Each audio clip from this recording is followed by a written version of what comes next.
What is up, fantasy people? You are back with the True North Fantasy Pod.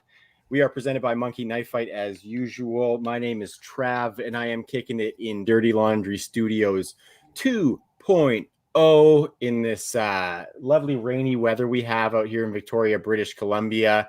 We actually live on Vancouver Island, and with me tonight, co-host and West Coastin', my fellow island boy, Tyrell McLaughlin. What's going on tonight, buddy? I kind of butchered that, but we are island boys. A different sort from the ones that just went viral.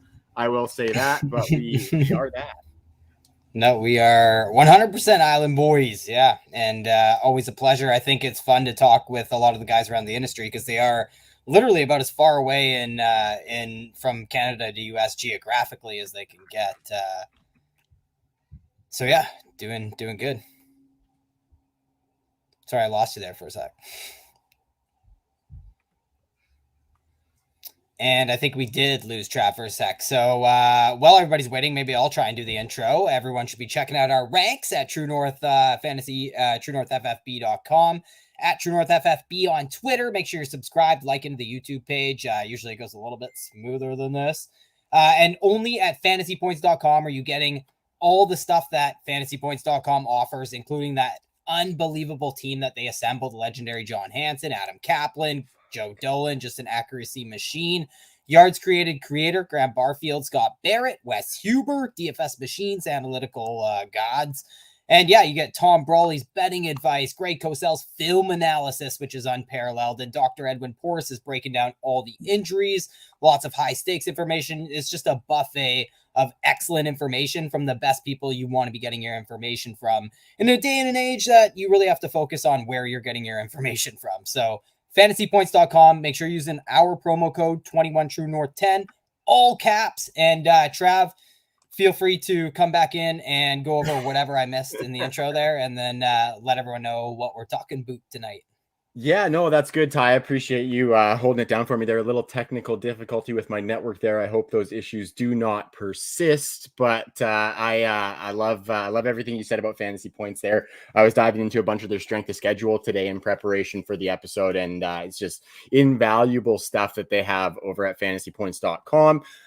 If you really want another winning edge as well, you can couple that with our work at TrueNorthFFB.com. Just a plug to all the team doing some great work over there on the written operation. And you can find the socials at True North FFB pretty much everywhere, except for on Facebook. It is True North Fantasy Football.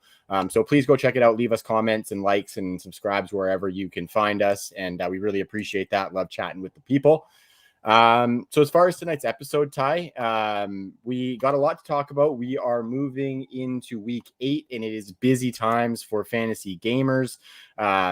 Trade deadlines are coming. So one thing we're going to cover tonight is some players that we think people should trade for, some players that we think people should be trading away in fantasy land. We're also going to get into a little bit tonight about some big developments that we've seen, just some offenses changing across the NFL. We like to adapt to those changing situations, and as offenses don't necessarily unfold as we expected, we like to stay water and adapt to how they're approaching football to capitalize for fantasy football. But first, Ty, I want to get into some of this injury fallout here because there's been a lot to talk about. We've got some players going out with injury. We've got some players coming back with injury. We're going to start with the players going out, though. Just a couple of little notes that I saw from today is that Terry McLaurin and Jarvis Landry did not practice today. So keep an eye on that if you're relying on those guys. I know Terry has been a revelation with the musical chairs at quarterback that he has experienced over his career. So just keep an eye on that because I know Terry McLaurin is a key piece to a lot of rosters out there. Biggest one for this week, Ty, and I really want to hear how you are attacking the situation in Green Bay. They got the Thursday nighter against the Arizona Cardinals. That's a big matchup for NFC supremacy, and it's looking like Davante Adams is out of that game. He's on the vid list. He came down with COVID. Well, I don't think he came down with it. Sorry, he was exposed. And I think Alan Lazard is also not playing, if I heard correctly. Ty, you and I were chatting this morning. How are you attacking that wide receiver core? Is this a boost to Robert Tonyan? Would you say Randall Cobb immediately becomes a lot more interesting as a wide receiver 3? How's it shaking out for you? You got the acronym boys still there as well. What's going down with the Green Bay pass catchers? Yeah, it's kind of hard to figure out because the Packers are going to come into this game having barely practiced, you know what I mean? And there's not many weapons to work with in the passing game without, like Davante Adams being out is pretty devastating because he has like 744 yards. Nobody else has 200 yards receiving on the Packers this year. And yeah, as you mentioned, in addition to Adams, Alan Lazard, he went on the IR and he was quietly like heating up over the last couple of weeks too. I actually don't know what MVS's status is. He was on the IR with that hamstring injury. I'm not sure if they're activating him for this game or not. Maybe you could look that up really quick. I know we're just off to the rockiest start here, Trav, but I think it's kind of gross. Like you have Randall Cobb, you have Equanimeous St. Brown, you have Amari Rogers, you have something called Juwan Winfrey. So Robert Tonyan is probably the guy who a lot of people are trying to put their finger on, and he's probably going to reside inside the top 12 at tight end in a lot of people's rankings this week. But there is one big problem there. Arizona has allowed the fewest fantasy points to the tight end position this year.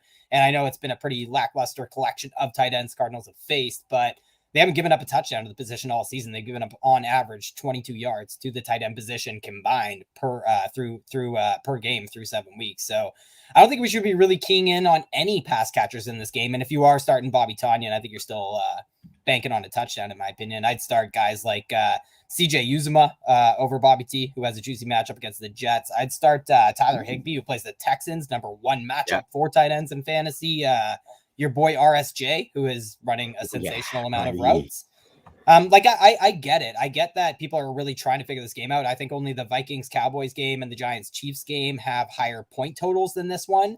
And the Cardinals are almost a full touchdown favorite. I think they're 6.5 point favorites right now. So you kind of think that the Packers are going to need to throw the ball in this one, but I think they'll try and run the ball as much as humanly possible in this one. And that could be true with the Cardinals as well. I think I heard some news about Nuke Hopkins today too. I might have to look that one up. But yeah, Arizona's success this season has led to a pretty run heavy squad in the desert there. Like they're passing just 55% of the time, and the Packers are really banged up on the defensive line as well. So, what I'm saying is maybe the pace of this game isn't going to be as fast as we'd like, or as I just think the Cardinals usually, when they're involved in the matchup, it suggests it's going to be a higher scoring, faster paced game.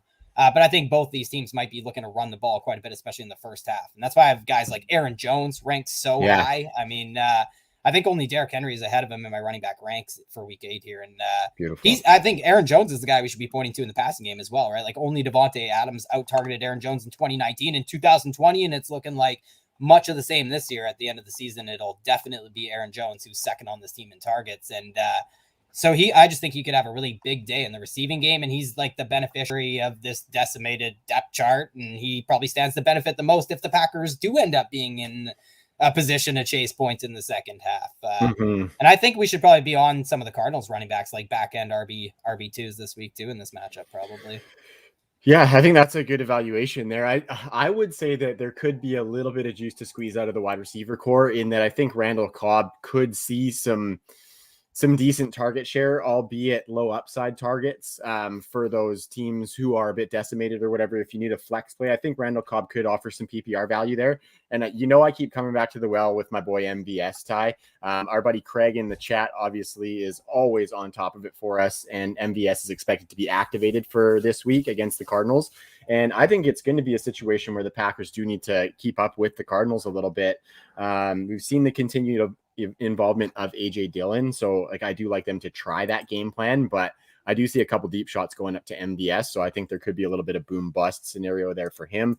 And as far as the Cardinals, I mean you look at them and I think they're back to back in fantasy rankings right now, with like the RB30 and RB31, with Chase Edmonds just ahead, obviously because of the targets, but James Conner's red zone usage is no joke as far as punching those touchdowns in. So I think it's a good assessment that these teams are going to try and run through the running back cores, but I think there could be some big plays to be had out of those wide receivers. We've talked about it a lot about the Arizona wide receivers. Is you could start any of these guys theoretically on any week, but one of the 4 is probably going to give you a down week.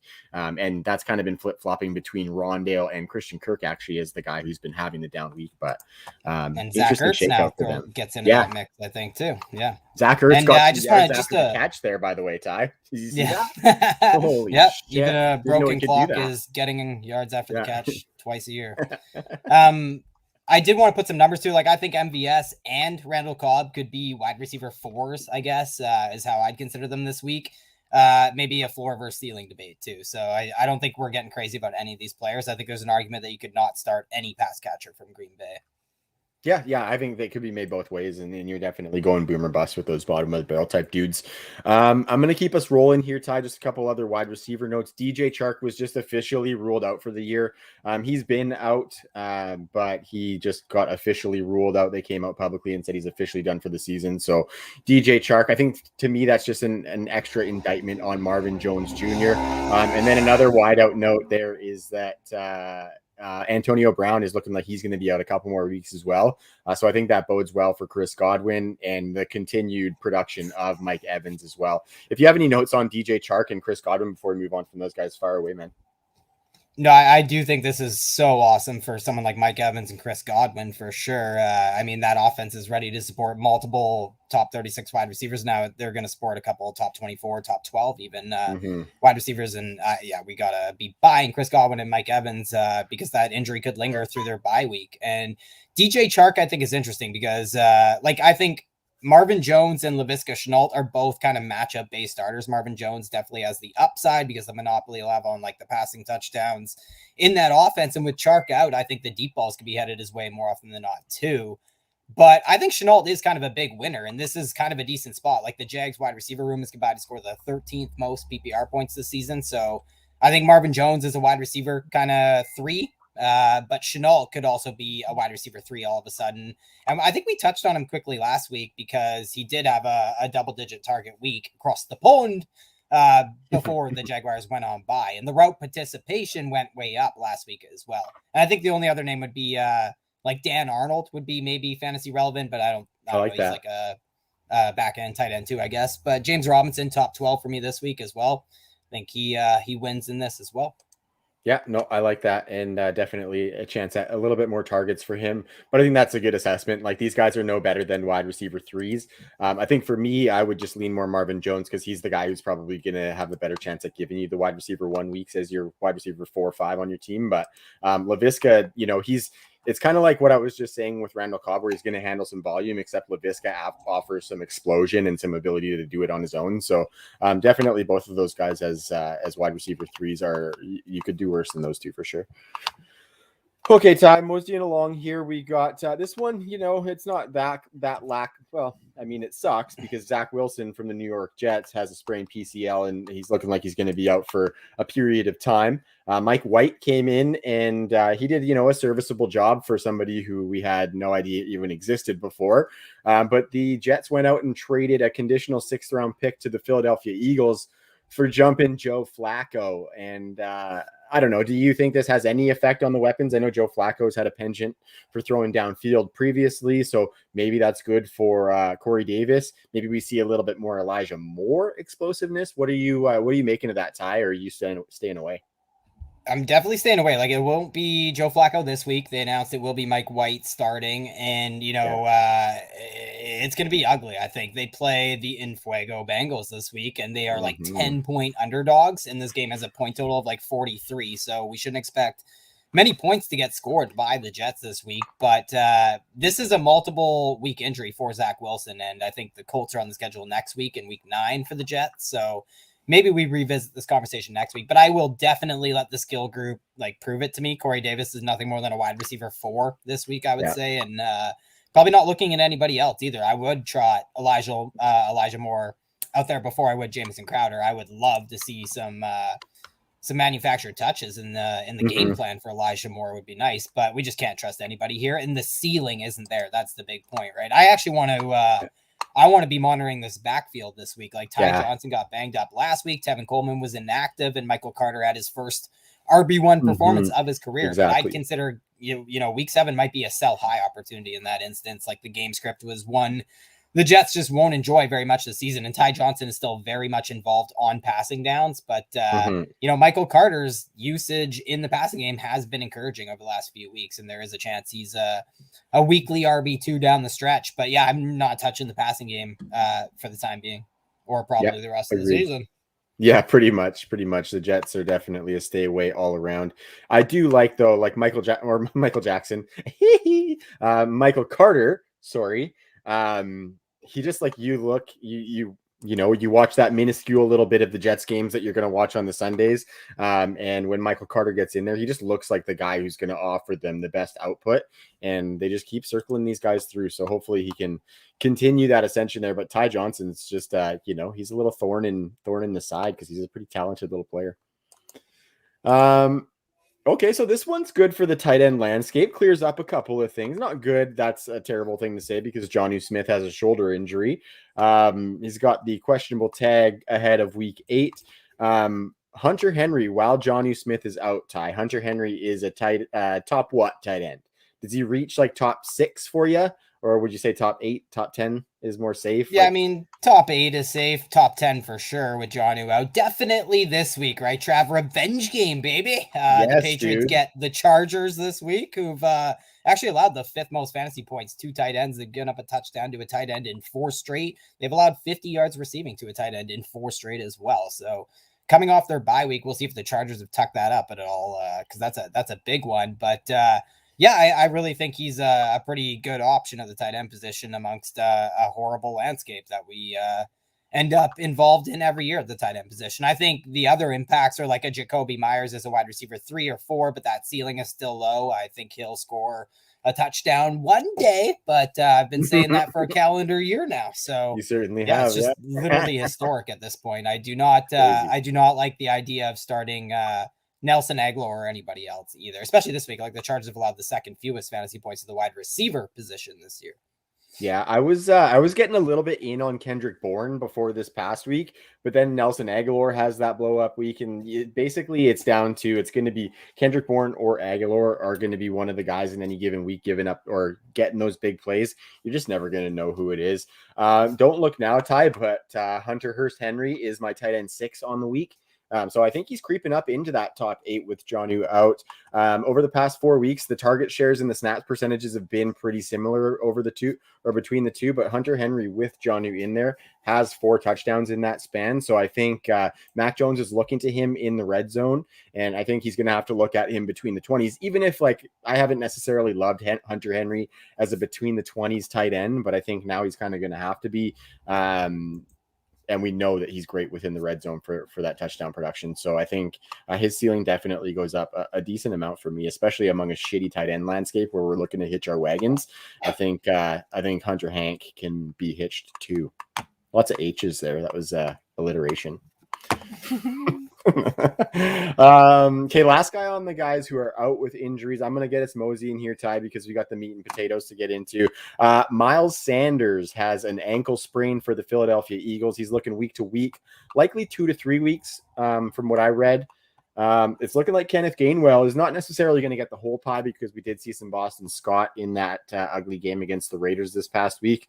But what's your expectations for Kenneth Gainwell? Because he was already like getting a lot of targets over Miles Sanders. Now with him getting the rushing work, he has looked fairly effective when he's been given the opportunities.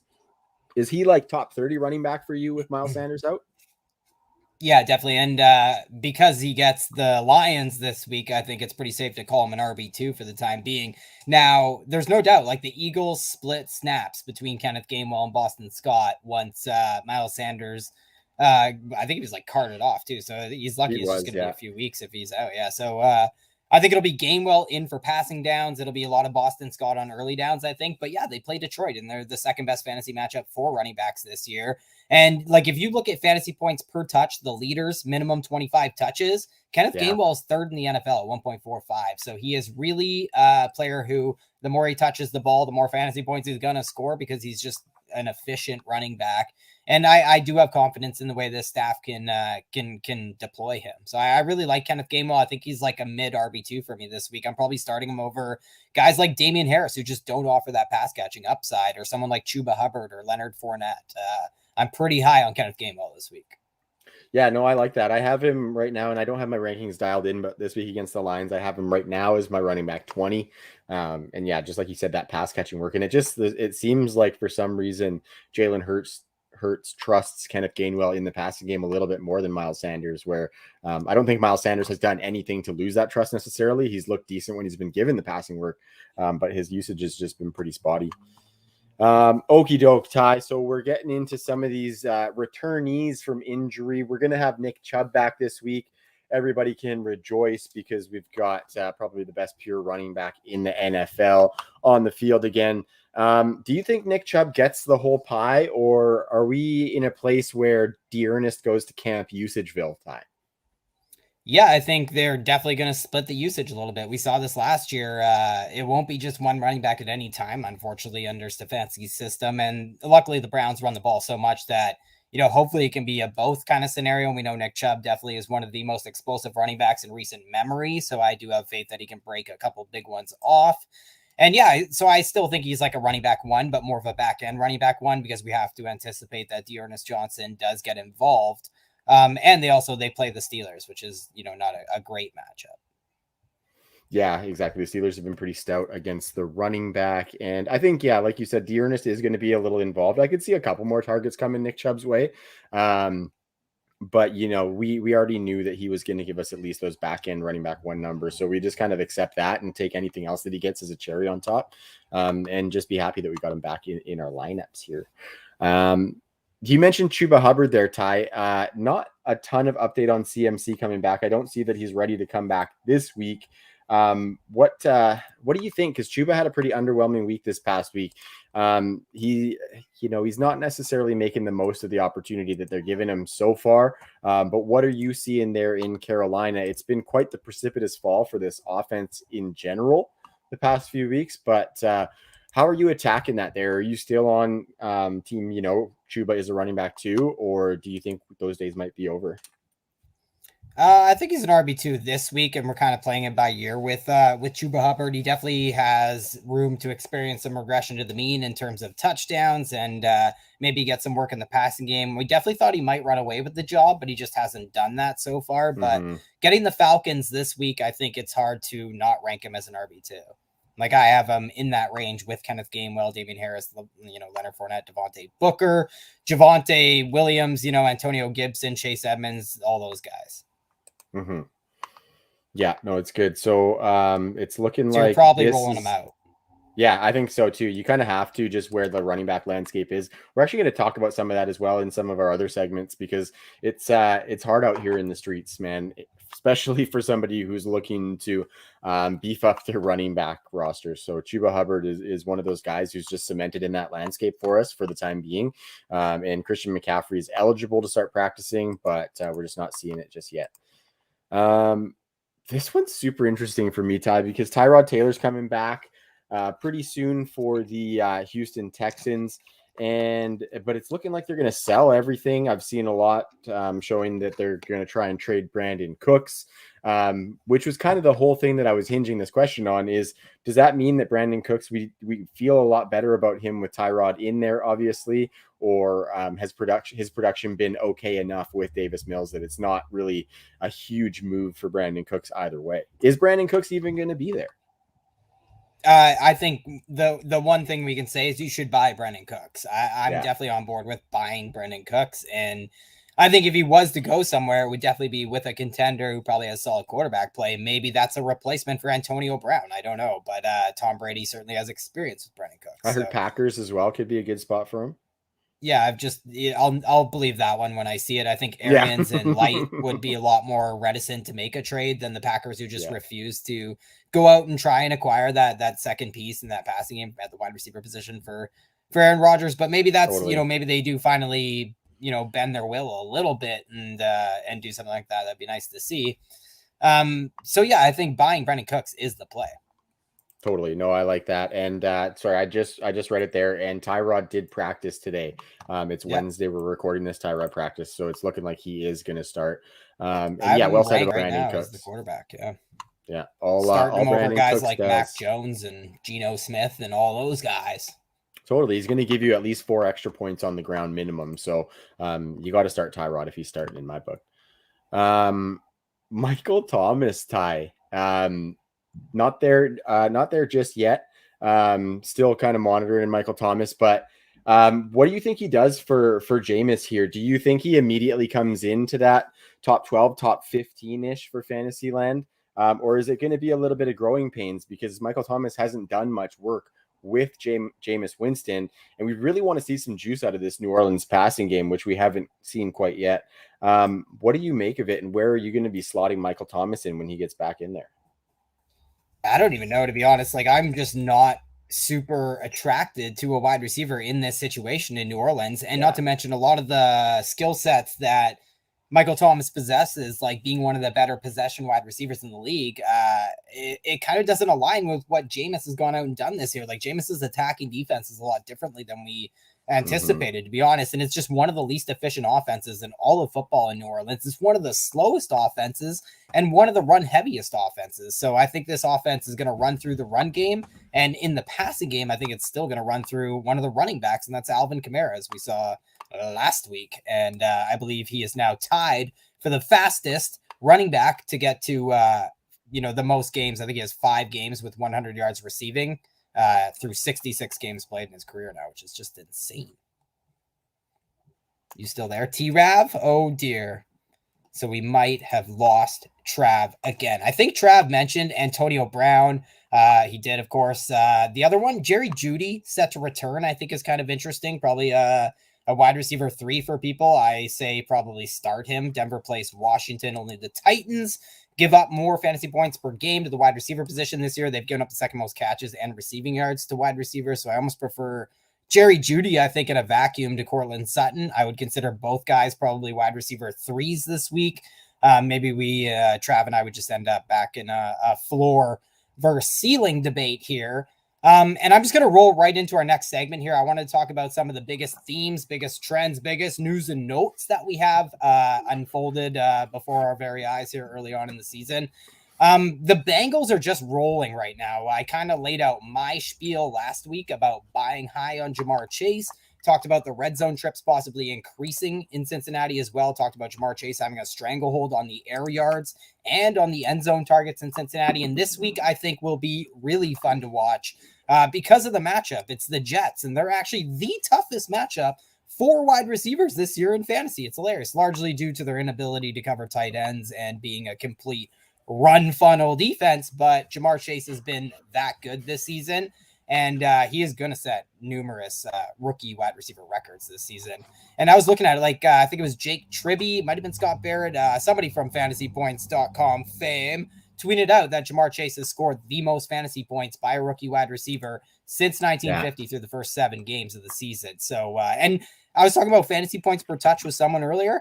Jamar Chase is averaging over 4 fantasy points per touch. Every time he touches the ball, he's averaging at least 4 points in fantasy, which is just insane. Leads the league by far, minimum 25 touches. So what are you doing with this Cincinnati offense? Maybe sing or wax poetic about somebody else beyond Jamar Chase for me. Maybe even CJ Uzomah. Yeah, well, what I'm doing with this offense is I'm lighting it up and I am smoking it, Ty, because I am high on this Bengals offense. It's been really nice to see from Joe Burrow. Now, his one thing I was looking at was his deep passing numbers. It hasn't been like stellar necessarily. He had a really bad season last year as a deep passer. Still kind of middle of the pack as far as his own personal efficiency, but I think Jamar Chase and what he's done in that category has really catapulted some of Joe Burrow's stats. He's got the 3rd most passing yards. Obviously, a lot of that is on the back of what Jamar Chase is doing. And he's got 6 deep ball touchdowns. Jamar Chase has 4 of those. So I think these guys together have gone to another level. And I think Jamar Chase and just what he's been able to do, like step aside 2020 Justin Jefferson, 2021 Jamar Chase is fucking here, man. And he's taken Joe Burrow to the next level. Now, I would say, we're going to talk a little bit about this as well, Ty. Just hint there that keep in on T. Higgins, keep in on Joe Mixon. Just, temper the expectations a little bit because of what we're seeing Jamar Chase come in and do. I didn't think the takeover was going to be to this level, but I think all it does is kind of solidifies the Bengals offense a little bit differently than we expected, though. Like, we kind of expected it to be on the back of 40 pass attempts per game for Joe Burrow. And it hasn't necessarily been that. There's been like a lot of efficiency. That's kind of why I was talking about the deep ball there. Of course, CJ Uzomah getting points is kind of a cherry on top for this offense, but it is it's an offense where we could see a little bit more passing volume down the stretch this season. That defense has been a revelation. I will say that. That's the reason for what I'm talking. Yeah, exactly. That's kind of the reason for what I'm talking about as far as the lower volume passing game. But I think there's, even without them being what we expected coming into the season, I think there is some room for them to come up into that middle ground area where they're throwing the ball a little bit more. And I think we're just going to see some consistency from T. Higgins. It sucks, but I think that the two young guys are just to the detriment of Tyler Boyd, where him in that top 24-ish area is just not a thing anymore. And I know you love you some Tyler Boyd, Ty. So real quick before we roll off these guys, how do you treat those two other wide receivers, specifically T. Higgins and Tyler Boyd? T. Higgins is a tough one. He's going to be a boom or bust option, and you probably want to target him in games where you think the Bengals aren't going to be as competitive, but that's been a tough proposition to predict this year, right? We obviously are seeing them have a lot more success than we anticipated, and it's coming in ways like being able to set up via pass protection for that deep ball to Jamar Chase. Mm-hmm. So T. Higgins still probably remains an elite contested catch option for Joe Burrow, but he's not his first read. And Joe Burrow's having a lot of success with his first read. Tyler Boyd, on the other hand, is just being affected by some of the efficiency that we're seeing in this offense, whether it's pass protection or whatever. Everything's working, and they don't need Tyler Boyd as much as we thought they might need Tyler Boyd. So I think that's what's happening with those guys, and they're probably on my bench for the time being. I actually don't even know where I have T. Higgins ranked right now for this week, but I would imagine he's like probably on that wide receiver 2, wide receiver 3 cusp in like a Robert Woods kind of tier, Adam Thielen, guys like that. I'm probably starting over him, to be honest. Yeah, I think I would agree there, just because we don't know that the work is solidified for T. Higgins, but this past week against the Baltimore Ravens, in a game that, the Bengals actually put it to the Ravens pretty good. It was a good game. T got 15 targets. So if he's going to continue to do some of that, that was his second double-digit target game of the season. So if we can see those start to climb where he's getting 7 to 10 targets a game, which would probably coincide to a little bit more passing volume, obviously, I think he's a little bit more confident with him as that top 20. I would play those other two guys over T. Higgins as well, Ty. Yeah, and we definitely know this offense can produce multiple top 24 wide receivers, even in the same week. One who can't even support one top 40 wide receiver, basically. That's the bad news Bush League Chicago Bears, Trav. They are one of the slowest offenses in football right now, one of the least efficient offenses in football, one of the lowest scoring offenses.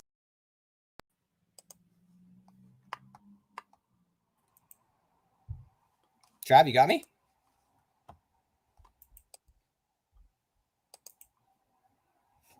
I think I've lost Trav. So basically, I was asking him if he would start any Chicago Bears player.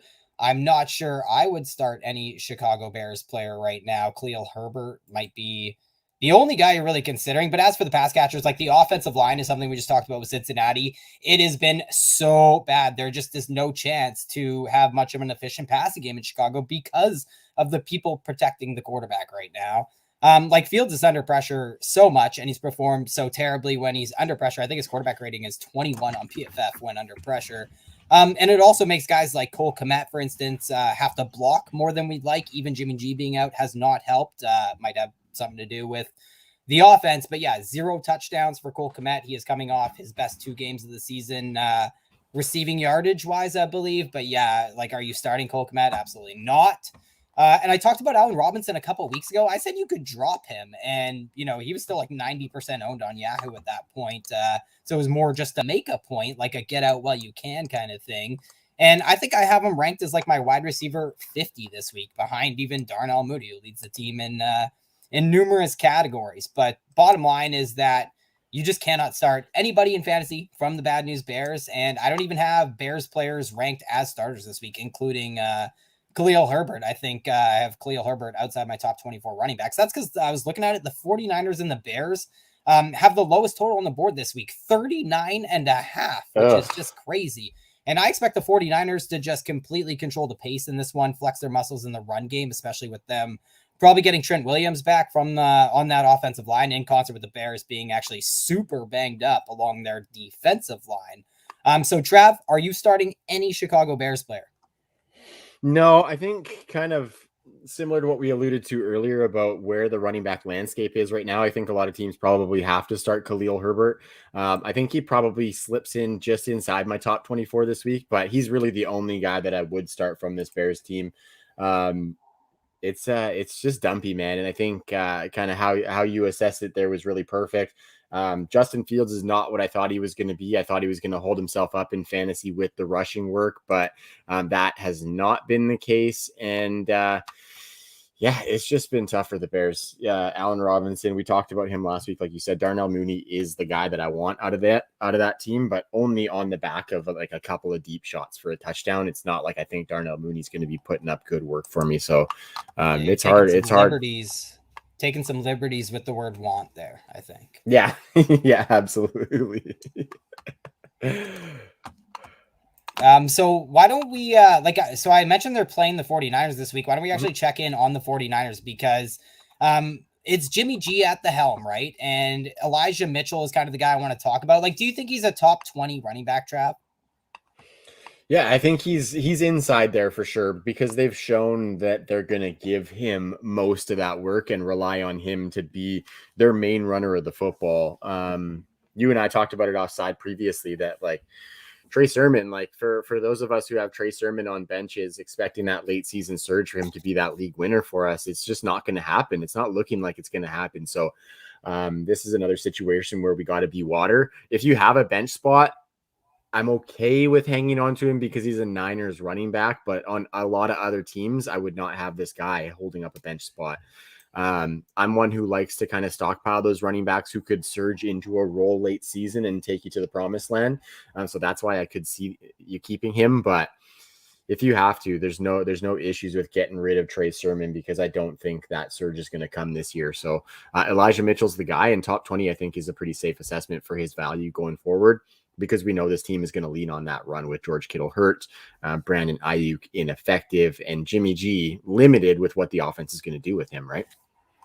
Yeah, Sermon definitely nothing more than a stash at this point, and a spectacular best ball blunder. No doubt about it. Really hurts. But I do think rest in peace to your best ball teams. I know, yeah. But we did give a lot of love to Elijah Mitchell as well, and you can miss on 7th round picks. Who cares? But we did give a lot of love to Elijah Mitchell on this podcast during the draft process, during, after week 1 as well. Totally. And I definitely do. I'm pretty high on Elijah Mitchell rest of season, just because he really has carved out a role. He's coming off a career high game. And that was with JaMychal Hasty coming back into the lineup, playing 34% of snaps as well. Totally. Which is to say, we still anticipate defined roles in this backfield, yada, yada.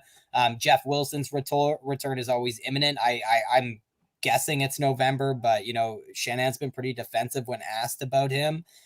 So I definitely want Elijah Mitchell right now. I'd probably take him over like a Josh Jacobs, or maybe even a Damien Harris, Antonio Gibson, maybe even at this point. Because I do think he has. Yeah, because I think he has some league winning upside, and Antonio Gibson is in a backfield with defined roles as well, in my opinion. Yeah. And I think it does come down to that fantasy playoff strength of schedule, like the Bengals, Falcons, Titans, and Texans fantasy championship week. And I just can't get over, like, the 49ers are relying even more on their run game than I thought coming into the season they would, which is I anticipated they would be relying heavily on the run game. And I also personally expect Trey Lance to be the quarterback during that fantasy playoff strength of schedule. And I think that would lend to the run game even more, in my opinion. Yeah, I definitely see that. I think it's going to be actually Jimmy G down the stretch. I think Shanahan's going to stick with the veteran guy, with Trey Lance looking a little bit up and down when he was in there. But I think what that does is that maybe plays into a couple extra targets for the running back. So I think it could be compensated that way, where you see Trey Lance boosting maybe the efficiency of the run game. I see maybe Jimmy G as boosting the variety of role for these running backs, albeit a defined role in San Francisco. So we just got solidified this past week that Trey Sermon's not going to be it. JaMychal Hasty, they do really like. And the Jeff Wilson thing is really weird, man. I could see him coming back in November, but I could see him just being out for the rest of the season. And I don't know if I want to be waiting on bated breath for that necessarily, with the emergence of Mitchell and Hasty as kind of apples of Shanahan's eye at this point. So it's a tough backfield, man. It's producing for fantasy, but it's a little bit trickier to go in on than we expected. And if Elijah Mitchell's hot at that point, when Jeff Wilson returns, I don't think he'll have much more than a couple of goal line carries here and there as his role that he's gifted once he does return from injury, pending health and a speedy recovery and all that. So I want to go to Sam Darnold and the Panthers, because he was benched last week. Do you anticipate this will light a fire under his ass? Do you think that it was too soon to crown Carolina and the system a little bit, or because they did also, I want to mention, say that they will not go after Deshaun Watson in Carolina. Yeah. So how do you see the situation unfolding? Was Matt Rule just trying to light a fire under Sam Darnold? Whoa. Will it work? What does that mean for the weapons? You can color me guilty of crowning their ass, especially the offensive system, because I was loving me some Sam Darnold coming into the year. That little surge had me fired up to get back on the wagon and pound the table for Sam D. And then he goes and shits on it once again. So I really I don't think it's going to be a long-term thing for Carolina. I think Sam Darnold's going to be back in there and starting. So I do think it was just a fire and maybe a, hey, this stretch of bad play can not continue. So you better kick it into high gear these coming weeks, or else you're not going to have a job buster. And I think that might be what it does. So I don't think he comes back to his first 4 weeks of the season production. But I do think he does find maybe a middle ground. Maybe Matt Rule tries to, not expose his shortcomings as much as maybe he has. I think Matt Rule probably was like, okay, I can open this offense up a little bit with Sam Darnold. All right, well, maybe you can't quite do that just yet. And I think that's been to the detriment of having any reliable second wide receiver behind DJ Mo Money. It just hasn't been the case for this team, who had 3 top 25 wide receivers in 2020. So that's been another shift that we've really had to adapt to, Ty, because I know I have a lot of rosters with Robbie Anderson, who I thought was going to be a key piece. I thought we were going to see a mid to late season surge from Terrace Marshall, but he's injured and hasn't had any production as well. So I think a lot of that boils back into Sam Darnold and the offense, where, they're going to have to just be a little bit safer, and they are aching for that Christian McCaffrey return. Yeah, I said you can whiff on a 6th or 7th round pick, referring to Trey Sermon in best ball season. You probably can't get past that team if you happen to draft Robbie Anderson or Brendan Ayuk on that team as well. So definitely lots of teams with So I definitely missed on Robbie Anderson as well. The contract fooled us maybe a little bit, and how integral his role was in this offense. I think he's kind of back to the old Robbie Anderson that the guy is who we thought he was, kind of thing. But and now he has to prove it the other way, I guess, in this sense. I think Sam Darnold is the interesting takeaway from this Panthers conversation, at least going into week 8 here, because they get the Falcons. So he's definitely going to have a great shot to rebound here. They've given up 7 most fantasy points to quarterbacks this season. Only Washington has given up more passing touchdowns per game to signal callers. So couldn't ask for a better matchup to get back into the good graces of his coach and of fantasy gamers. But the matchup also makes it put up or shut up time for Darno in fantasy, who was he was a top 5 quarterback, I think, after 4 weeks. And we certainly knew the rushing touchdowns were lifting that up. And now over the past 3 weeks, I think he's a quarterback 25, 26, 27, somewhere in that range. But yeah, if we include this matchup against Atlanta, there's a few plus matchups on the docket for Darno before the Panthers go on bye in week 13. Yeah, it's just been dumpy all around. So hopefully he can make that turnaround a little bit, because I like I said, I'm heavily invested in this team, and I just think the mistakes have come out. The first few weeks, he just didn't make that many mistakes, and now he's just throwing to the other team a lot. Yeah, and Nate mentioned in the chat, a lot of this is going back to the Robbie Anderson we knew of old, and exactly with the Sam system Darnold is only as good as its quarterback, and the offensive line has not performed as well as it did early on. And Yeah, bingo. Big shout out to Nate, actually, Ty. Nate has been doing our editing work for the written operation at TrueNorthFFB.com.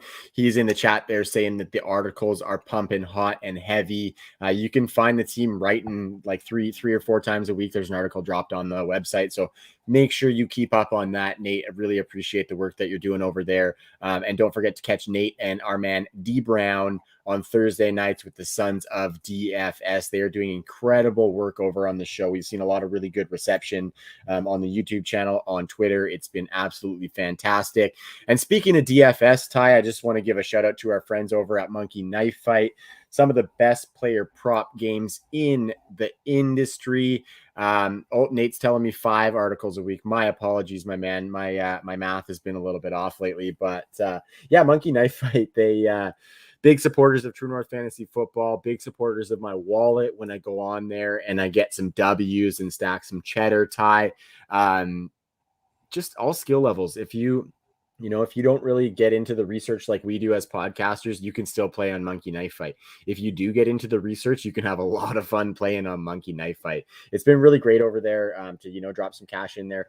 And with our promo code TNFF, our listeners can also drop some cash in there, and they will get their deposit matched up to $50 on the first deposit. So if you drop $50 in there, you will get an extra 50. You'll be playing with $100 at Monkey Knife Fight. And let me tell you, it's a ton of fun. You can go in and you can get up to like 8-player games where you got to hit on 8 players prop totals, and it's a lot of fun. Those up to like 20 times multipliers for your entries. So tons of fun over there. Ty, I have actually been writing up some Monkey Knife Fight picks that have been posted on the fantasypoints.com website a little bit recently. So sometimes I'll write those up and I'll post them at at Fantasy Points. So check my Twitter account for that because it's been fun to do that and help out with the Fantasy Points content train. Okay, man. So we're gonna. I just saw Craig in the chat. Shout out Mr. Gymnastic, who has absolutely been crushing it on the touchdown dances for Monkey Knife Fight. Definitely one of the funner games to play on Monkey Knife Fight. You just pick a couple players to score X amount of touchdowns, and you get paid or you don't get paid. Totally. And make sure you're following our friend Gymnastic at Gold Jacket QBs on Twitter, because the guy, like, I've never seen anybody more profitable on Monkey Knife Fight than Gymnastic. He just nails this stuff. He's got a knack for it. So catch him on the Gold Jacket Pod on Tuesday nights and follow him on Twitter because he's making some money right now on Monkey Knife Fight. It's pretty cool. All right, dude. So we're going to get into some players that we think folks can go trade for and trade away. The NFL trade deadline is coming. We got a lot of action, hopefully, coming on that front. And we could see some action in our fantasy leagues as well. Trade deadlines are coming for some of those leagues that have them. And we are here to drop some names of players that we think folks should go after. Ty, I'm going to kick it to you first. Why don't you give me some running backs that you think folks should be going out there and trading for? You know what, Trav? I'm going to ask a big favor here. I want to go completely off the show sheet. I have a list of a few guys here. I was just looking at it like for fun here. What do you think the possibility? I just want like a yes or no, maybe a thought or two about the possibility of the guy I'm going to ask you about getting traded in real life football. Okay. So, because we kind of talked about Brennan Cook. So what do you think about Calvin Ridley? Like over $11 million is what his 5th-year option is going to cost Atlanta, who are very cap strong, and they're going to need to sign him to a mega deal or he might hold out next year. So do you think there's any chance Calvin Ridley could be a big name dealt at the deadline? That's freaking juicy. I don't think he will. I can see the avenue for it like you laid out, but I don't think it's going to happen. I think to heap that entire offense on Kyle Pitts would be a little bit too much. And I think they're not stupid in Atlanta that they're going to do that after they just got rid of generational Julio Jones. And they got an old Matt Ryan who needs that wide receiver to insulate him in getting old. So no, I don't think that happens. Michael Gallup. Can Dallas afford like a multi-year deal that might be upwards of $15 million a year? Because that's what I think this guy could get on the open market. Michael Gallup. I think the injury really throws a wrench into that. If he wasn't injured right now, obviously we would have to see what the production looked like for that team. But I would say, yeah, he's getting traded for sure. But I think that's a really tough one for them to get done. Although I do think they would like to get that done. We've seen the emergence of the tight ends. Gallup's a great player, but they don't necessarily need him in this offense. Tony Pollard has emerged. Zeke has had a bit of a renaissance season. So I I want it to happen because I want to see Michael Gallup get the role, but I have a hard time seeing it actually happen just because of the injury that he suffered. Yeah, and the problem with a deal like that is they might not be able to get more than they would via compensation pick to let them just go. Yeah, so those are always tricky propositions, and that is even more true, I think, when we get into names like this guy, Odell Beckham Jr. or Allen Robinson. Which one of those two is more likely to be dealt? Wow. I would say Allen Robinson, just because I think the Browns still have those playoff aspirations. Wide receiver for them has been not a picture of health, let's just say, especially this season. And Landry now, practicing again. Yeah. So, no, I think the Browns keep Odell Beckham. I think Allen Robinson is more likely to get traded, but knowing the Bears, they'll probably fuck that up and won't be able to get that done either. Okay, a guy in Arizona and a former guy who played college ball in Arizona, N'Keal Harry or Andy Isabella? Who, if you were an NFL GM, would you rather acquire on the cheap? It's hard to even say we know. We haven't seen either of these guys do anything. You know what I mean? The correct answer is Andy Isabella. That's who I was thinking because I liked Andy Isabella coming into the process and whatnot. I see it with N'Keal Harry being that big dude with some after the catch chops, but give me the untapped Isabella, and it's my mouth tastes gross right now. What about Evan Ingram? That's my last guy, and then I'll get into a running back I think we should trade for. Nice. I don't necessarily see it happening, but that's a good name to throw out there, man, because there's a lot of teams who could use an athletic tight end and use him better than the Giants have used him. I don't think it happens. I haven't necessarily seen steam being built behind that, but that would be a very interesting one. Yeah, we've seen a couple athletic tight ends on the move recently, so it's yes, a couple move tight ends on the move. Fairly strong to call Zach Ertz athletic, but okay. Well, he's a move tight end. He ain't playing in line. He can move. Yeah. He can move. Yeah, technically. So my first running back that I think we should be trading for is Deandre Swift. Okay. And I get it. Only Derrick Henry has scored more points in PPR, so this guy is a buy super high kind of person. Over 22 points in PPR 4 times already, 5th in running back opportunities, 5th in expected fantasy points on RotoViz. I think it leads all running backs in targets and receiving yards right now. And he's averaging about 10 yards after the catch per reception. And I get it. If you're like, how can you buy, how do you buy this guy? And maybe it is a move that's actually, frankly, easier to make in a sharp league, to be honest. But the Lions have a very tough strength of schedule against running backs coming up. Detroit also goes on their bye after the matchup with the Eagles this week. And I think folks could really lean into the he can't keep this up kind of narrative. So I think buy high on Deandre Swift. And the other guy I had, Trav, was actually Elijah Mitchell. Like, I think Hasty returned and, Kyle Juszczyk kind of went away. Sermon didn't play. We mentioned he didn't get a single target. So there's those defined roles we talked about. I think Hasty played just about 1/3 of the snaps. But Elijah Mitchell still saw 75% of the carries for the 49ers in week 8. And because of that strength of schedule I mentioned, I really think that's, going to be very valuable come fantasy playoffs. Do you agree with either of those guys? Give me your thoughts on those guys. Yeah, I'm definitely into it for sure. And then get into your buys for running back. Sorry. Totally, man. Yeah, I'm definitely into it. I think the Elijah Mitchell one is a little bit interesting because we know that he's not going to get the targets. And it's just like, I get that he's got the solid role, but it's interesting to me that you and maybe I'm kind of blowing your cover on this one, but that you're not after a guy like Damien Harris, where you might be after a guy like Elijah Mitchell, because I see some similarities in the roles that they have locked up. But yeah, I like Elijah Mitchell, so I say go out and buy him for sure because pieces of this backfield, right? Swift is a buy high like that guy. That would be my answer. Lots more snaps. Yeah, fair point for sure. I feel that. Deandre Swift is essentially like the new Alvin Kamara in the NFL, and I don't think it's going to stop. So those folks who were saying so, capitalize, love it. That actually leads me, Ty, into a couple of my buys, and one of the guys is Alvin Kamara. I think maybe the perception of his season hasn't been the greatest. He hasn't really gotten that much pass catching work until the past couple of weeks. He has 19 targets in the past 2 games. So I think those are really coming. I think you're going to have to pay a premium for Alvin Kamara, but if you're heavy at wide receiver and the guy who has Alvin Kamara really needs wide receivers, maybe you package a running back 2 and one of those top 12 wide receivers for Alvin Kamara. He's getting 20 carries per game, which is something that we haven't seen him get before. So if he's going to continue to get that, as well as the targets continuing to come up, like I said, over the past couple weeks, I am down for that. And I think the price would be definitely worth it. A couple other names, like I'd probably go after some Kenneth Gainwell, just because there is a chance that he does prove himself in this next couple weeks with Miles Sanders out. And I think there is some untapped fantasy production in the Eagles backfield overall that we just haven't seen yet. And I think Kenneth Gainwell might be the guy to unlock that. Javonte Williams is another name, Ty. Sorry, I got a few more than you, but Javonte just has looked like the more explosive back in Denver on similar touch numbers to Melvin Gordon. And then the last 2, we talked about the Bears, Ty, and David Montgomery is somebody who I might put a feeler out just on to check the price for him, because we know that when he comes back, this offense is going to run through him. And I think he probably ends up as the only piece we want for the offense.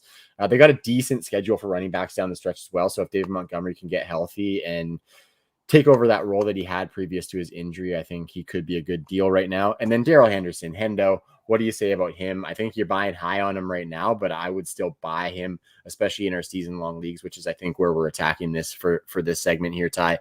I got a little either or here for you with Darrell Henderson rest of season. Darrell Henderson or Leonard Fournette?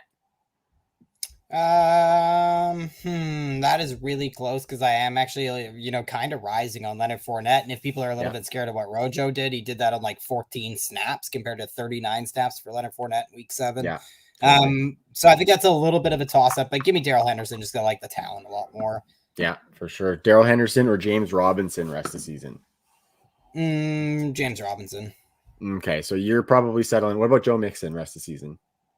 Joe Mixon. Okay, yeah, I see where you have him right in that tier. I might have him a little bit above you. Like I have him fairly close to the Deandre Swift tier in that kind of back end top 12, because I think Darrell Henderson's just been exploding with upside, and we haven't seen Sony Michel take over any more of that role. So I would be going out and trying to buy Darrell Henderson. But any comments on any of those guys I just listed, Ty? No, I really like that list for sure. I like Darrell Henderson, Joe Mixon. These are all guys that I would definitely have as like the back end RB1s in fantasy leagues for sure. And I think that's why I like DeAndre Swift, is I just see him with that potential to really get into that next level. Whereas I think Darrell Henderson, Leonard Fournette are kind of relying on touchdowns to an extent. And I think James Robinson just has a little bit of a ceiling in terms of touchdowns. And the same could be said with Joe Mixon, who just isn't getting some of that. Like, he's splitting work still, and it's frustrating, even if the Bengals are running the ball a lot more than we anticipated and are a lot more competitive than we anticipated. So I still like all those names you mentioned. I definitely have Swift like in a tier ahead. Yeah. Right. Okay, Ty, how about a couple of running backs that you might be trading away?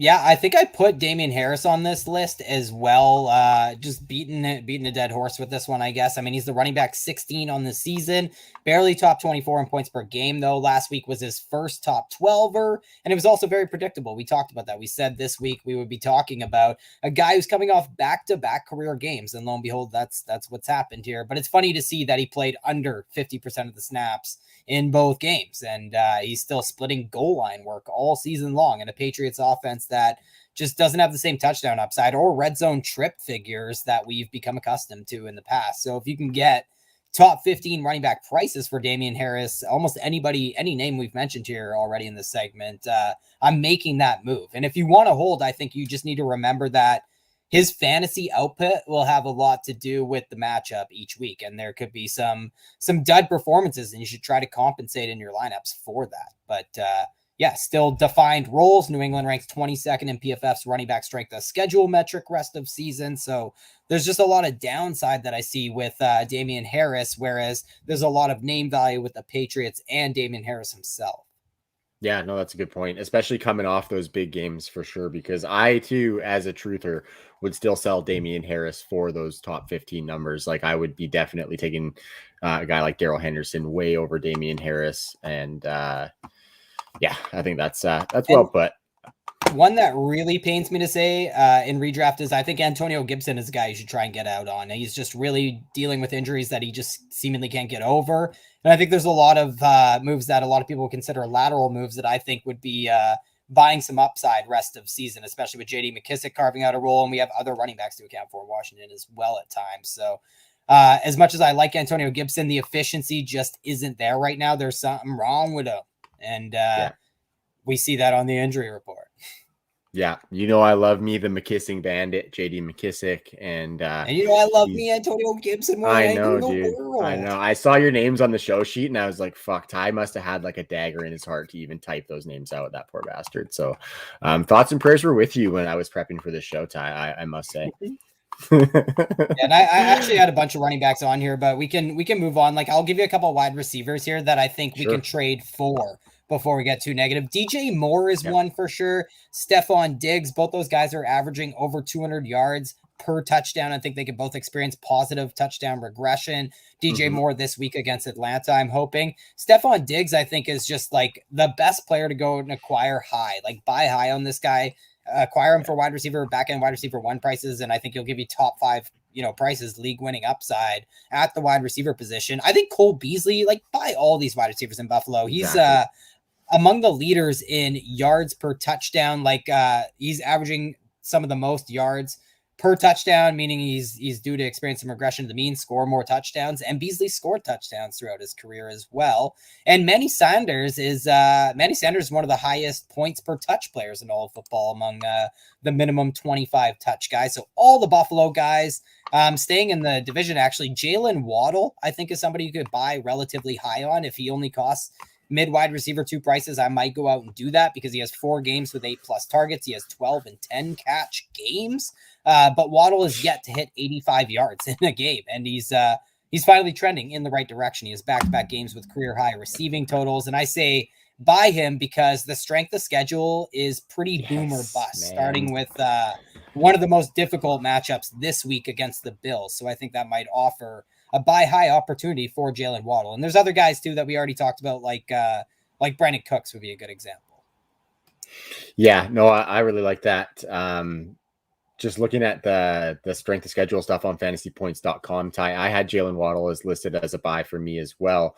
All but 3 of their remaining opponents have given up more than 20 PPR points per game to the wide receiver position over the past couple of weeks. So it's a really cool little tool they have over there at fantasypoints.com to show you the points allowed by the defense and stuff like that. So I think Jalen Waddle is going to eat as the preferred target for Tua, who has been heating up for fantasy football. So I really dig that one. And I like how you were talking about Stephon Diggs there, Ty, because I think we just lean into this passing offense for the Buffalo Bills. I think Emmanuel Sanders still has that fat average depth of target, which we really liked out of him as well. So I think that was really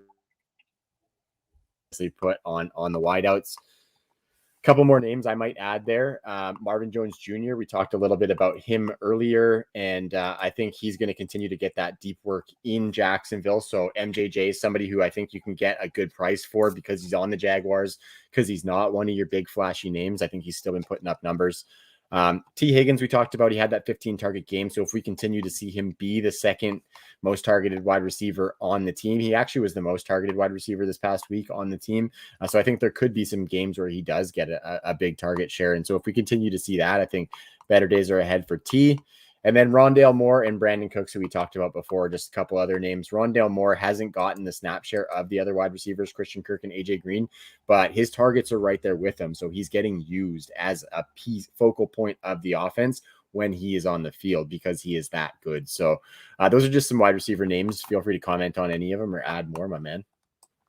Maybe I'll challenge you a little bit on Rondale Moore. Are you worried at all with Zach Ertz coming in? Because obviously AJ Green just keeps putting along. Like, that's a guy I'd sell high on. No shit. Like, if anyone's going to give you something, but I don't think that's going to happen. So you're probably best off riding the wave with AJ Green, but he's clearly playing ahead of him still. So what do you have any concerns about Rondale Moore with Zach Ertz coming in, how much they run 3 and 4 wide receiver sets and stuff?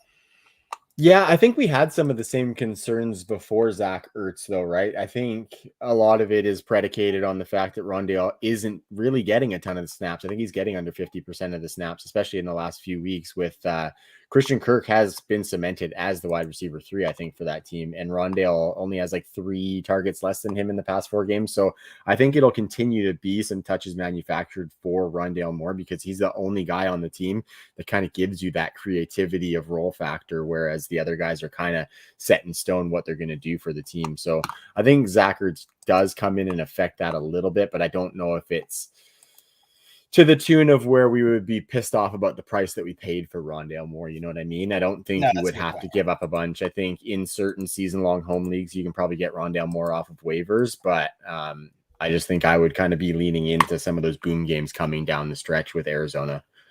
And I'm probably just a little pissy. Like, I wish they were using Rondale Moore how we really envisioned him, like exactly how they're using him, but then also as a vertical slot option as well. I mean, the guy's an average depth of target of 2.1 right now. It's really frustrating.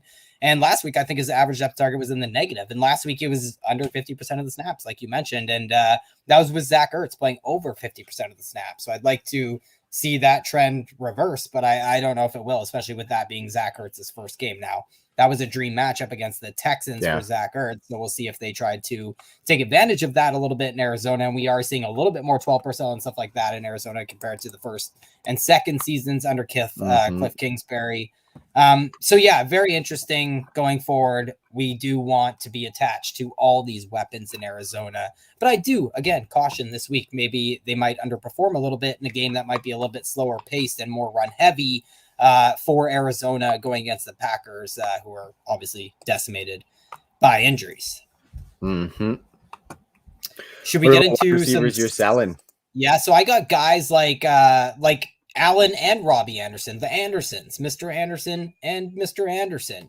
Those guys. Who's the first one? Robbie and Allen.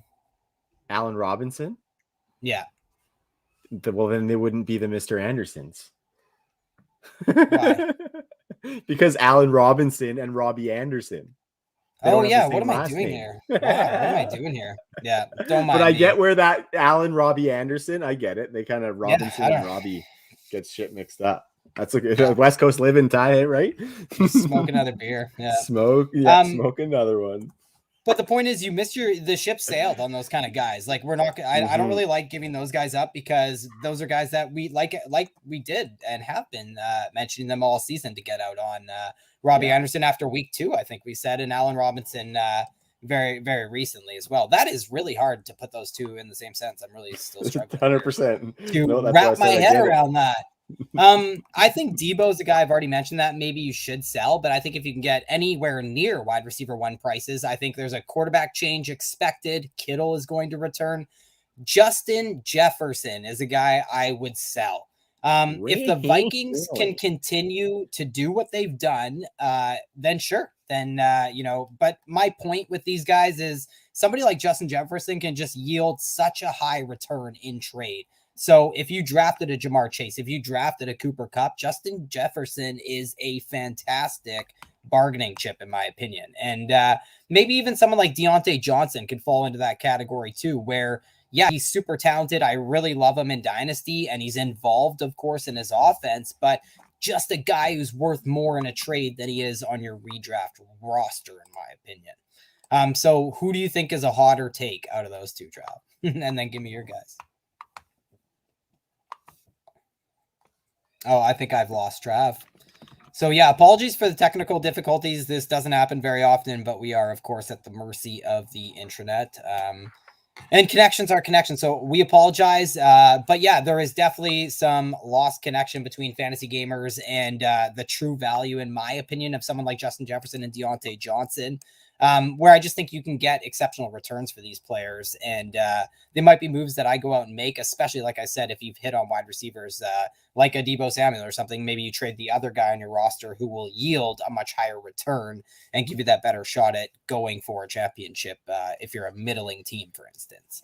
Other guys, maybe like I mentioned AJ Green, like you're not going to get much from him. You may as well ride the wave. I think Keenan Allen is a guy that I might sell low on, like for wide receiver 2 prices if possible. I probably make that deal. But Trav, if you're back, what do you think about selling Justin Jefferson or someone like Deontay Johnson? Yeah, no, I definitely like that. I'm not sure. Like, I think I would probably ride the lightning with Deontay Johnson a little bit because I think might be able to give you more production than you get back with him. But Justin Jefferson, I 100% see it, dude. Especially on those rosters that really need a shakeup, really need some depth to be built. You got to get rid of that guy who kind of makes your team top heavy, right? You got to balance your team out by using the value of the top heavy guy. And that's the reason why I actually have AJ Brown on my list as far as a sell tie. He had this big week this past week. And I think there's just something in the water this season or something that things just aren't going to be that smooth as far as the big wide receiver one season for AJ Brown. He could prove me wrong because he's that kind of talent, which is fine, but I think you can still sell him off the name value with that big game he just had. And AJ Brown truthers love them some AJ Brown out there. So if you need a real shakeup on your team to build that depth with, a couple of running back twos coming back your way, or, a wide receiver 3 and a strong running back, then I think you can pull that trigger and you can be happy with what you've done for trying to turn your team around and light that fire under the ass. So I really like that pick of Justin Jefferson. I love Justin Jefferson, and he's been a nice have on rosters. I found Ty picking guys to trade away was really tricky because, like you said, the obvious ones are guys that you're not going to get shit for, and that people are just going to say, duh, you're trying to get rid of that guy and get out on him, right? But I think some of those guys who can bolster a roster, it really depends on your record and what you think your team is going to do towards the end of the season. So it's kind of a roster dependent rabbit hole there, but I think a lot of this stuff, especially guys to trade away, is very roster dependent because you might not be able to afford losing that running back or that wide receiver. But another guy that I've got here, just because I don't think the offense is going to produce consistent numbers, is Michael Pitman Jr. I just think I can see that offense in Indianapolis being run different ways from week to week, where Michael Pittman could disappear for a couple games at a time. And the schedule is a little bit tough down the stretch for them. So I would be trying to sell Michael Pittman if he can produce in the next couple weeks here. Yeah, I definitely be making that move as well. I think T.Y. Hilton's like set to come back pretty soon too, and which kind of he had a little setback, but he's trying. If I could trade Michael Pittman for someone like Adam Thielen or something, like I would definitely make that move. Jalen Waddle, for instance, I think I'd make those kind of moves for sure. Yeah, and I couldn't agree more with what you were saying about, like, obviously we're not going to trade away a top 5 wide receiver in Marquise Brown for wide receiver 20 prices, right? Like, these are moves that are tough to make and they're totally roster dependent, but I am a big proponent of, philosophically, like if you're in the middle and you're a 4-3 team or a 3-4 team at this point of the season in your fantasy league, you should be trying to make that big move. And, you should be looking a little bit ahead and seeing what the rest of the season has in store for you, because people can say you just have to make the playoffs and everything and get hot. And while that is true, it's much better to try and predict some players that you can go out and acquire and make a calculated risk instead of just going with the flow. Well, yes, and sitting on your hands as that 4-3 team oftentimes is not going to go your way in getting you to the playoffs. You're just going to be stuck middling. So I think that's a really good point to make. And it's really important just to assess where the team is at various points throughout the year, just to see, what those feelers are out on the market, because you mentioned Hollywood Brown. And if somebody's going to give you those top 5 wide receiver prices because they love them some Hollywood Brown and they're seeing these points that he's putting up and they're trying to ride that wave, then obviously you get rid of him. But there's a point that comes where he's more worth it to hold on your team and just take that production as a guy, like you said, Ty, it's easy. You can miss on those 7th and 8th round picks, but you can also be okay with riding the wave of those 7th and 8th round picks that you hit on, even if, for Hollywood specifically, it might not necessarily be that way for the rest of the season for various reasons for him. But yeah, it might be an opportunity to keep a Hollywood Brown and trade the other guy on your roster, like a Justin Jefferson. Those are the kind of instances that I really like to make that move, because you can yield you such a high return, and you can kind of, that's the risk you're calculating, is that Marquise Brown continues to score touchdowns. So to speak. Yeah. You buying any tight ends, Ty? Sure. I mean, I'm buying like the top guys. Kyle Pitts is somebody I'd go buy high on right now if you can. Mark Andrews as well, to an extent. I know Rashad Bateman might come back in and factor a little, like he's back and he's running routes and everything, so maybe he starts to see more targets thrown his way. Darren Waller monitoring his health through the Raiders bye week, but why not try and buy him? Why not try and buy TJ Hawkinson? Mike Gesicki is somebody that I've been a big proponent of. Like, I know he doesn't play very much. I know he doesn't block worth shit, but the guy runs routes and the guy's one of the best receivers that the Dolphins have. And Tua loves him some tight ends. So I really like Mike Gesicki. I think I almost called him Dallas Goedert, and maybe I'd buy on Dallas Goedert, even though it might be hard with Zach Ertz gone, of course. And we did see like a monopoly on the snaps and stuff in that Eagles offense in week 7. So Dallas Goedert's definitely like a top 8 tight end. I'm just thinking back to our Hunter Henry conversation. It's really hard to squeeze him in that top 8, probably safer to call Hunter Henry top 10. Dalton Schultz is somebody I've kind of been, quietly saying to trade away. So he's still in that top 10. But yeah, there's guys I'm buying, but it's really hard to go out and pay prices that you might have to for a tight end when there's such a precipitous drop off at the position. Yeah, and I think it's hard to get the return that you're going to want. Like, I think it would probably be pretty hard to get a strong running back to coming back your way with a package centered around a Dalton Schultz as that top 5 tight end right now, or even like a Dawson Knox, who I think is somebody that could be traded away as well. If you can get somebody who's buying into that top 5 production for him, because I'm not sure I see that continuing for the rest of the season. We talked a little bit about those wide receivers earlier there in Buffalo. So yeah, I think trading away a tight end is tricky because he's not often going to be the centerpiece of that trade. It's usually going to be the add-on to bring the value to an even place. And the way I might do it is for other underperformers, especially when I'm trading a tight end away. I might like if I'm worried about, or any player basically that I'm worried about what that value is going to be, go out and seek a player that you also think is a buy low candidate, right? So that's the way I kind of like to go about it. And I actually saw in our chat, somebody said that they declined in the TNFF chat, declined Amari Cooper for Dalton Schultz. And I would do that deal almost every day of the week because I just don't see the drop off from Dalton Schultz to what, like even like a CJ Uzomah, RSJ. I'm fine with these guys. I like these guys. Yeah. Absolutely. I would buy me some RSJ all day.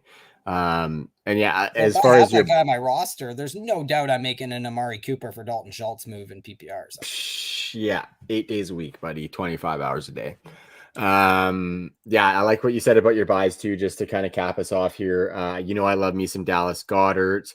The Mark Andrews one's interesting because I could see a case both ways. Like, I could see a case in getting out on Mark Andrews because he has given you that top 5 production, and because Rashad Bateman does maybe profile to take away some of the usage that we have seen from Mark Andrews. But I mean, we've seen Mark Andrews have big seasons on very little targets before. And then Mike Gesicki, we've been big fans of Mike Gesicki on the True North Pod, and I just want to give him his just due because he's the tight end 3 right now on the season. Ty, he's top 5 to 8 in most tight end categories. I think the most important one is that he's got the 3rd most air yards among tight ends, and I think that compensates for the limit in snaps that you mentioned there. And you see he made a dirty hands catch this past week that he just looks good out there. He had a guy all over his back, and he just says, "Give me that." And of course, Tua just loves the guy, and Tua, like I said earlier with Jalen Waddle, is hitting his stride a little bit. So Mike, the Grease Lightning Gesicki is looking like a cemented top 5 tight end rest of the season for me. So give me that.